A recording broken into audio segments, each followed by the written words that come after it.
At the start of the 2019-20 season, nobody was sure what to expect from the Washington Wizards. Yes, they still had Bradley Beal, who is an elite offensive player to the fullest extent, but what about John Wall, who was sidelined with a torn Achilles? Would he come back that season? Could some of the younger guys step up and contribute immediately to perhaps compete for a playoff spot? Well, we all know what happened and what didn't happen. The Wizards struggled mightily throughout the regular season, finishing with just a 25-47 record, and it was clear that throughout the season that the issue was not on the offensive end, as the Wizards were actually 7th in the league in terms of points per game, but it was that they couldn't play a lick of defense to save their life, as they were the worst defensive team in the league. They also had a severe lack of rebounding and rim protection, ranking in the bottom 3 and 24th respectively, which didn't make things any easier.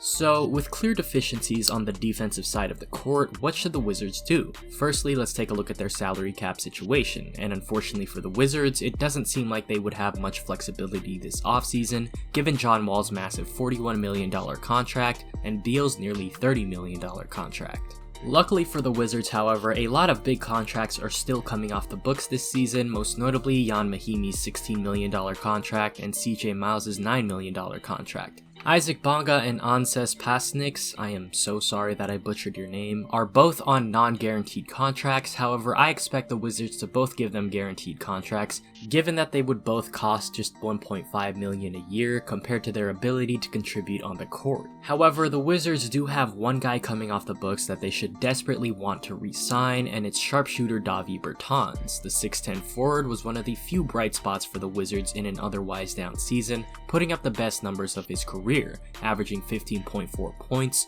4.5 rebounds and 1.7 assists, while hitting 3.7 threes a night on an insane 42.5% from there.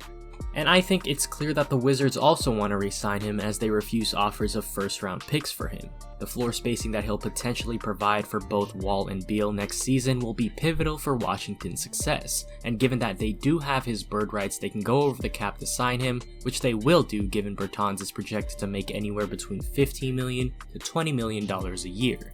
However, should the contract go beyond these projected numbers, the Wizards may have to reconsider signing him. Another guy that I'd like to see the Wizards re-sign for cheap as well is Shabazz Napier, who has proved in his 20 games with the Wizards that he could be an effective backup behind John Wall, averaging 12 points, 4 assists, and 1.5 steals, while shooting nearly 36% from 3. Nerlens Noel is another potential candidate for the Wizards, as they desperately need a defensive-minded center either starting or off the bench, and in 61 games this season and in just about 20 minutes per game, Nerlens was able to average 7.5 points, 5 rebounds, 1 steal, and 1.5 blocks on 68.4% shooting. I could see the Wizards using their mid-level exception to sign him, or slightly below that number to lure Nerlens away from OKC. Should the Wizards be unable to sign Bertans for whatever reason, they could use his cap space in order to sign Mason Plumlee, another rebounding and defensive-oriented center. And while rumors of trading either Bradley Beal or John Wall have come up, I do think the Wizards should run it back with the duo at least one more time, as I truly believe that if Wall comes back at even 80% of his former self due to his injuries, the Wizards could be dangerous and give some teams a run for their money in the playoffs, given how offensively talented they are. And on top of this, I also expect great improvement from Rui Hachimura, who after a very solid rookie season should become a more 3-and-D type of wing, and Troy Brown Jr. should improve as well, and hopefully Thomas Bryant learns how to play some defense. And finally, moving on to the NBA draft, an extremely important part of the Wizards offseason, they have the 9th pick, and the Wizards are hoping to target primarily a center, and if not, a 3-and-D wing. The main guy I would love to see slide down to the Wizards is definitely Onyeka Okongwu, who I think would make a big impact for the Wizards and an instant impact for the team as well on the defensive end. And with how talented he is despite being undersized for the center position, I definitely could see him starting for the Wizards over Thomas Bryant. And with two great offensive players and playmakers in Wall and Beal, he should be able to get a lot of easy buckets at the rim.